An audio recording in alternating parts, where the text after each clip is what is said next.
궁창의 세계에 있는 천사들은 비물질로 이루어졌습니다. 물질로 이루어진 존재가 아니기 때문에 물질로 말미암아 종속되는 대상이 아닙니다. 그러나 이 땅에 오는 천사들은 비물질로 이루어진 천사들이 아닙니다. 물질로 이루어진 천사라고 말할 수 있습니다. 로마에 가면 로마법을 따르는 말처럼 이 땅에 오는 길은 비물질 자체로 오지 못합니다.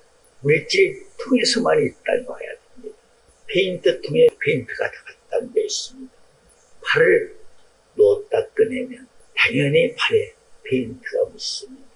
다시 말하면 여인의 몸을 통해 누구를 막론하고 이 땅에 오는 존재에는 여인의 색깔이 묻을 수밖에 없습니다. 그래서 다시 말하면 물질의 색깔이 물질의 원소가 묻을 수밖에 없다는 것을 의미하는 것입니다. 귀신을 내어쫓고 돌아오는 제자들에게 예수님이 그렇게 말씀하시죠. 그것으로 기뻐하지 말라. 너희 이름이 생명록에 기록된 것을 기뻐하라. 그리고 나서 하신 말씀이 추수할 것은 많으나 추수할 힘이 없으니 추수꾼을 보내달라고 구하라. 여기서 추수꾼이란 말은 마태 13장 39절에 있습니다. 추수꾼에 대한 설명이 자세히 정확하게 나타나 있습니다. 마태복음 13장 39절 말씀. 가라지를 심은 원수는 마귀요 추수 때는 세상 끝이요 추수꾼은 천사들이니. 추수꾼은 뭐라고 그랬어요? 천사들이라고 말했죠. 그 천사들을 예수님은 수수할 것이 많으니까 너희가 보내달라고 기도하라. 그러니까 추수꾼으로 오는 사람들은 누가 오는 것이죠? 천사들이 오는 것입니다. 기도원에 나타난 천사는 어떻게 오는 것이죠? 추수꾼으로 오는 것이 아닙니다. 구속사의 사역의 일부를 감당하기 위해서 보내신 분의 명예에 의해서 천사의 길을 통해서 이 땅에 오는 존재지 물질로 이루어진 이 세상에 세상적인 길로 오는 존재가 아니라는 것을 우리가 분별할 줄 알아야 됩니다. 그들을 가리켜서는 추수꾼이라고 말할 수가 없는 것입니다. 그들은 천사일 뿐입니다. 그러니까 천사와 추수꾼의 차이점을 우리가 분명히 알아야 되는 것입니다. 그런 의미에서 마태 13장 49절 말씀을 읽습니다. 마태복음 13장 49절 말씀. 세상 끝에도 이러하리라. 천사들이 와서 의인 중에서 악인을 갈라내어. 마태 13장은 예수님이 친히 하신 말씀이에요. 세상 끝에서도 천사들이 와서 악인 중에서 의인을 골라낸다는 것이죠. 그렇다면 이 천사들은 단순히 아까 말한 비물질로 이루어진 천사들을 말하는 것인가? 예수님이 이제 아버지 영광을 볼 때 거룩한 천사들을 데리고 오리라. 천사들을 데리고 왔다는 말, 천사들을 사람의 길을 통해서 땅에 인자화시켰다. 그러니까 원형은 비물질의 존재였는데 외형은 물질로 이루어진 천사화된 인자를 말하고 있는 것이다 하는 점을 우리가 알아야 되는 것입니다. 원형은 내성은 천사이지만 이 땅에 물질화된 인자화된 천사들로 온 사람들이 계시록에 등장하는 모든 역사의 세계를 주관하고 담당하는 것이다 하는 것을 알아야 됩니다. 살전 4장을 15, 16절에도 천사장의 호령과 하나님의 나팔이라는 말이 나오죠. 또 고전 15장 51절에도 마지막 천사가 나팔을 불 때, 그렇다면 마지막 천사가 나팔을 부는 그 나팔수는 진정 비물질화되어 있는 궁창에서 온 천사가 이 땅에서 나팔을 분다는 것인가 하는 점을 깊이 있게 생각하고 소화하고 이해할 줄 알아야 됩니다. 그렇기 때문에 이사야 43장 1절 야에 말씀해 봐도 3절까지 말씀해 봐도 하나님의 모여 지명하여 부르신 자들은 물과 불에 절대 해함이나 상함을 입지 않습니다. 왜?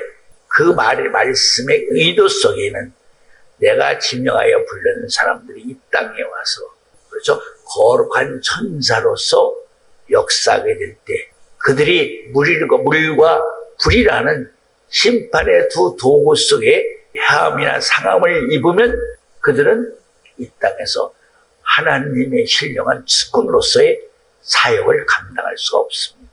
물과 불의 해함이나 상함을 받지 않는 그런 물질의 세계의 어떤 악영향 속에서도 바로 초월할 수 있는 그런 능력을 가진 자들을 내가 불렀다. 부른 이유는 이 땅에서 하늘나라, 산자의 세계를 이루기 위해서 내가 그를 지명하여 불렀다. 그런 의미라고도 말씀할 수가 있다는 것을 우리는 분명히 알아야 되는 것입니다. 그렇다면 여러분들이 생각할 때 공창의 세계 천사들은 비물질로 이루어졌다고 했는데 그들은 누가 지었을까 하는 비답이 필요하죠. 그렇다면 하늘에 있는 천사들, 비물질로 이루어진 천사들은 누가 지었을까? 예수님이 만물을 지으신 분이기 때문에 만물들이 예수님에게 하나님이 주신 절대성과 완전 무결성 앞에 다 종속되게 되어 있는 것입니다. 그분의 말씀대로 다 완전 무결하게 절대적으로 순종하게 되어 있는 것이에요. 왜? 지으신의 신성과 능력이 그들 속에 들어있습니다. 로마서 1장 20절 말씀처럼 지으신의 영원성, 신성과 능력이 들어있기 때문에 그것을 순종하지 않을 때에는 존재의 가치가 순간적으로 다 소멸, 사라지게 되어 있는 것입니다. 그렇기 때문에 지은이에게 모든 것이 종속되게 되어 있습니다. 절대적으로 완전 무결하게 순종하며 충성하며 희생하게 되어 있는 것입니다. 그것을 어기면 창조 원리를 어기는 것이기 때문에 어기는 순간 그들은 나 어디에 소멸되거나 소멸될 수밖에 없는 전초의 과정, 무적이 갇히게 되어 있는 것입니다. 무적인 건 어떤 것이냐? 빛도 없고, 그렇죠? 생명의 존재가 없는 것입니다. 귀신들도 무적에 드러나서 세대에서 벌벌 떤다 하는 사실을 성경 말씀을 통해서 여러분들이 아실 것입니다. 그렇기 때문에 시은 자는 시음을 받은 이로부터 당연히 감사와 찬양과 경배를 받게 됩니다. 이 말씀을 생각하면서 이 말씀을 기억해 주시기 바랍니다. 고전 4장 15절. 고린도전서 4장 15절 말씀. 신약 267페이지. 그리스도 안에서 1만 스승이 있으되 아비는 많지 아니하니 그리스도 예수 안에서 복음으로써 내가 너희를 낳았음이라. 1만 스승은 있으되 아비는 많지 않다. 스승과 아비의 차이점이 뭐죠? 스승은 가르치는 사람이면 아비는 낳는 사람이 낳는 사람. 베드로가 내가 믿음의 아들 마가를 낳았다. 바울이 믿음으로 디모데, 디도, 오네시모를 낳았다. 그래서 베드로와 바울은 믿음의 태를 가지고 있는 사람이에요. 그러나 스승은 가르치는 사람이 낳을 수 있는 태를 가지고 있다. 스승은 많되 아비는 많지 않다. 그래서 신명기 30장 7절에도 역대연대와 옛날을 아비와 조상들에게 물어한 것이죠. 이 말씀을 여러분들이 깊이 있게 잘 소화를 시킨다면, 물론 소화를 시키려면 성경 말씀을 모르고는 소화를 못 시켜요. 그러니까 성경을 읽지 않는 사람들은 소화시킬 수가 없다는 얘기예요. 자, 요한복음 13장에 이런 말씀이 있어. 제자가 아무리 지혜롭다 하여도 그저 그의 경지는 스승에 준한다. 스승까지는 잘할 수 있지만 그 이상은 안 된다. 그런 의미가 있습니다. 예수님 하신 말씀은 또 하나는 그 말씀을 하시면서 또 한 가지 말씀을 하셨습니다. 보내신 자가 보내심을 입은 자보다 크다는 것을 너희가 알고 행한다면 복이 있다. 낳은 자와 낳아진 자는 누가 더 큰 사람이에요? 낳은 자가 큰 사람이죠. 나았다는 말은 그에 의해서 나아진 자는 나은 자에게 절대 그의 권세, 권능에 예속된다. 그런 의미가 있는 것이에요. 보편적인 말 같지만 오늘의 말씀을 새겨 듣는다면 참 귀한 말씀이에요. 이것이 하늘의 세계, 궁창의 세계를 지키고 다스릴 수 있는 질서와 이치예요. 이 말을 깊이 생각해 본다면 누가 천사들을 낳는다고 말할 것인가? 스승이 낳는 거예요? 아비가 낳는 거예요? 아비들이 낳는 것입니다.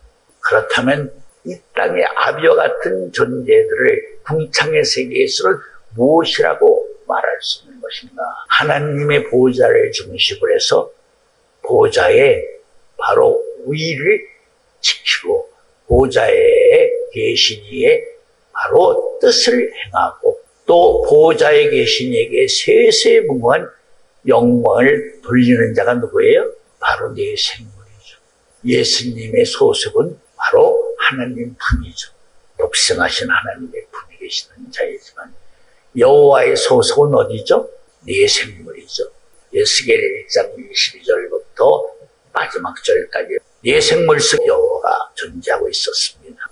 내 생물은 빛으로 지음을 받은 피조물 중에서 가장 거룩한 존재이긴 하지만 그렇다고 해서 내 생물이 영원한 생명과 부활의 권능을 가지고 있는 존재는 아니고 피조물입니다.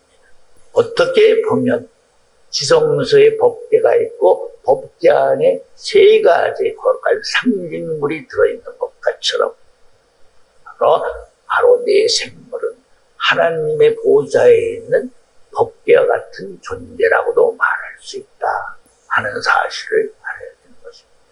그 법궤 안에 세 가지의 상징물이 들어있다는 말은 하나님의 뜻이 다 들어있다는 소리입니다. 법궤를 지금 뭘로 말했죠? 내 생물의 존재가 바로 지성소에 있는 법궤 같은 존재이다. 그 법궤 안에 세 가지의 거룩한 상징물이 들어있죠. 이 말을 바꾸어 전환적으로 설명을 한다면 내 생물에는 뭐가 들어있다는 거예요? 하나님의 뭐예요?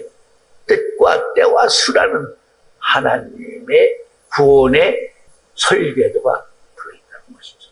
그 설계도 안에는 때와 뜻과 수가 들어있는데 그 때와 뜻과 수를 하나님이 왜 5가지 경륜으로 이루어지는 그런 모든 구속사의 완전 무한 청산과 설계도가 들어있다는 것을 말하는 것입니다. 그렇기 때문에 내 생물은 궁창의 세계를 지을 수 있는 모든 내용과 의미가 다 들어있죠.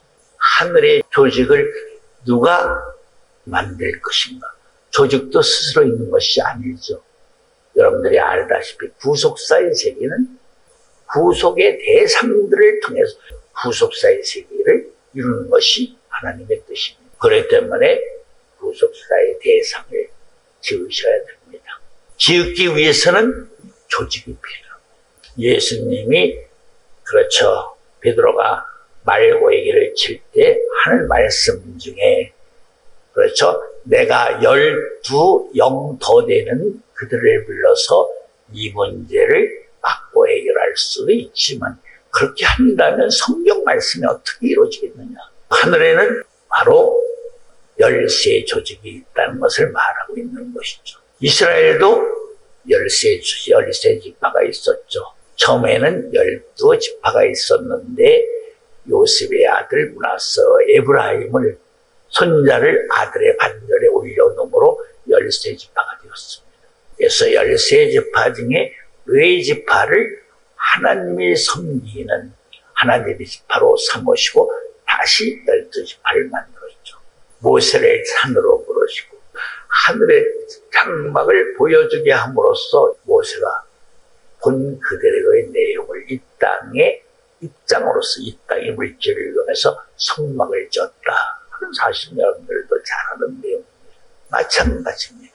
이 땅에 있는 바로 하나님의 역사의 마당에서 이루어지는 모든 내용의 세계는 하늘의 것을 보고 이 땅에서 이루어지는 것이라는 공통점을 우리가 알게 되죠. 그렇기 때문에 분명히 바로 궁창의 세계, 비물질로 이루어진 천사의 세계에도 열쇠 조직이 있었다는 것이죠. 조직마다 장이 있죠. 예를 들면 유다지파는 갈렙이 유다지파에도 대표가 되듯이 지파마다 다 그들의 장이 있다. 그 장을 통해서 조직을 이루어나가야죠. 12 아들이 이루어졌다고 따라서 12지파가 하루아침에 이루어진 것은 아니죠. 세월과 시간, 역사라는 과정 안에서 말하자면 루벤 지파, 그죠? 시몬 지파, 레위 지파가 지파로서의 완전한 조직적인 틀을 완성하는 데는 낳고라는 시간이 걸리죠. 그런 과정처럼 궁창의 세계에도 분명히 열쇠 조직이 있었다. 그렇다면 열쇠 조직을 만든 사람이 누구일까라고 말한다면 뇌생물이 궁창의 세계에 그런 조직을 만들었다라고 말할 수 있는 것입니다. 자, 조직을 만들려면 조직원들이 조직을 만들어주는 사람에게 절대 복종해야 됩니다. 그래서 성경에는 하나님이 주신 권능을 대적하는 자는 곧 하나님을 대적하는 자와 같다. 절대 복종해야 됩니다. 하나님의 권능의 세계를 잘 보여주고 있는 말씀 가운데 특징적인 하나를 말한다면 바로 장자의 지파인 레위 지파를 하나님이 요제로 흔들어서 개인 아론에게 선물로 줬다는 거죠. 그것이 하나님이 준 권능이 얼마나 위대한 것인가를 상징적으로 보여주는 내용이 되어 있죠. 그렇기 때문에 바울이 하면서 나를 본받으라는 말씀이 바울의 복음서에 그렇죠. 대여섯 번 나와 있습니다. 나를 본받으라. 마찬가지입니다. 만물이 다 예수님에게 절대 복종해야 될 이유는 뭐예요? 그분이 지었기 때문에. 마찬가지입니다. 조직도 구성원들이 조직을 이룬 사람에게 절대로 복종을 시키기 위해서는 조직의 첫사람, 조직의 책임을 맡은 책임자가 그들을 낳는 대상이 되어야 된다는 거죠. 그래야 그 사람이 낳는 조직원들은 기구의 내용, 조직을 이룬 그 조직원들은 다 그 사람에게 절대 복종하게 되어 있다 하는 것을 알아야 됩니다. 오늘은 윤곽적으로 네 생물이 12조직을 세웠는데 그 조직에는 장이 있다. 예를 들어 말하면 대군 미가엘 12지파 중에서는 가장 큰 대군이라는 거예요. 군은 우리나라 말로 말하면 왕에 나온 그렇죠. 아들들 중에서 세자로 책봉받지 못한 나머지 형제들을 우리가 군자를 붙여주죠. 하늘의 조직 중에서 가장 큰 조직의 대표 표현이 적절할지는 모르겠지만 바로 그가 대군 미가엘이다. 하나님의 메시지를 전하는 가브리엘 천사장이고 하늘의 전쟁을 주도하는 하늘의 질서와 인지를 주관하는 대군 미가엘이고 불을 다스리는 지파가 있고 물을 다스리는 지파가 있고 만물을 다스리는 지파가 지파별로 지파의 장이 있어. 그런 의미에서 제가 하나만 짧게 설명하라고 일단 오정예배에 마치겠습니다. 마태 8장 10절을 읽겠습니다. 마태복음 18장 10절 말씀. 삼가 이 소자 중에 하나도 없인 여기지 말라. 너희에게 말하노니 저희 천사들이 하늘에서 하늘에 계신 내 아버지의 얼굴을 항상 배웁느니라. 이 말씀의 의미는 뭐예요? 이 땅에 재창조의 세계에 아담 이후로 태어난 모든 사람에게는 각자 자기의 고유적인 천사가 있다는 거죠. 이 말의 의미가 오늘의 말씀 중에 상당히 중요한 비중을 차지하는 그런 비밀을 함축하고 있는 내용이 되는 말씀이에요. 여러분들이 이 말씀을 이해하려면 이 점을 생각해야 돼요. 둘째화가 끝나기 전에 큰 성길에 실체로 3일 반 동안 누워있던 바로 두 감람나무에게 생기를 불어넣어 주심으로 그가 두 발로 일어서서 구경꾼들도 보고 하늘로부터 일리어 올라오는 성을 꼭 하늘로 올라갈 때 원수들도 보게 되더라.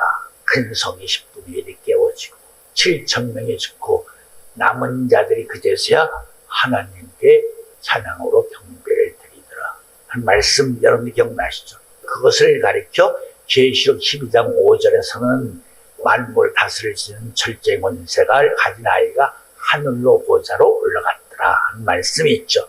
그럼 만물 다스릴 수 있는 철저히 권세가 하늘로 올라갔는데 계시록 12장 7절에서는 뭐가 있죠? 하늘의 전쟁이 시작합니다. 그럼 하늘의 전쟁을 치르기까지 하나님이 구속사의 마지막 끝까지 참고 기다리셨던 것인데 하늘의 전쟁을 주도하는 사람은 누구죠 지금? 대군 미가엘이죠. 자 7절에 읽어봐. 12장 7절. 계시록 12장 7절 말씀. 하늘에 전쟁이 있으니 미가엘과 그의 사자들이 용으로 더불어 싸울세 용과 그의 사자들도 싸우나 이기지 못하여 다시 하늘에서 저희의 있을 곳을 얻지 못한지라. 만국을 다스릴 수 있는 철저히 권세를 가진 자만이 누구를 이길 수 있어요? 붉은 용을 이길 수 있어요. 한마디로 얘기하면 궁창의 세계를 창조 본연의 세계로 그래서 회복할 수 있어요. 궁창은 하늘이라고 둘째 날 기록되어 있죠. 하늘을 지으셨는데 그 둘째 날 하늘을 지으시고 하나님이 보시기에 좋았더라 말씀을 못하셨죠. 그 이유는 무엇이에요?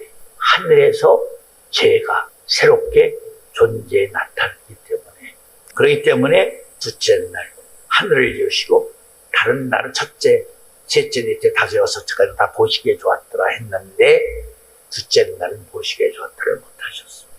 보시기에 좋았더라는 궁창의 세계를 회복하기 위해서 철저히 권세를 가진 아이를 탄생시켜야 됩니다.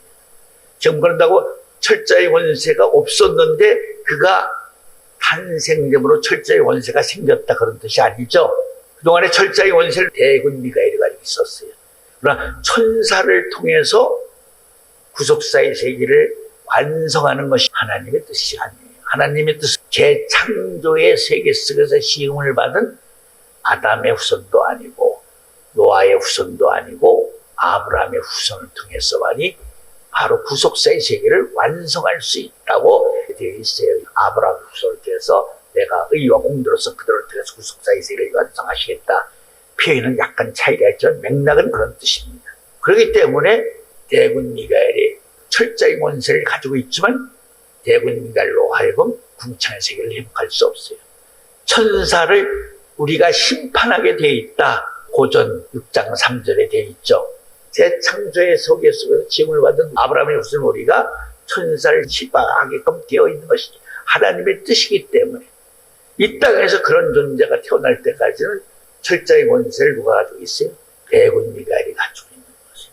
그렇기 때문에 이 땅에서 올라간 그리스도가 보좌로 올라가서 아버지께 영광을 받고 나야 대군 미가엘이 가지고 있던 철저히 권세를 그리스도가 그것을 받을 수가 있는 것이죠.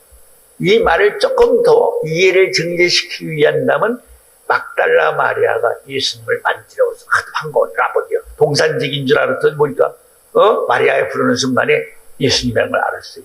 아버님 나를 만지지 말라. 내가 아버지께 아직 가지 못했다. 가지 못했다는 건 뭐예요?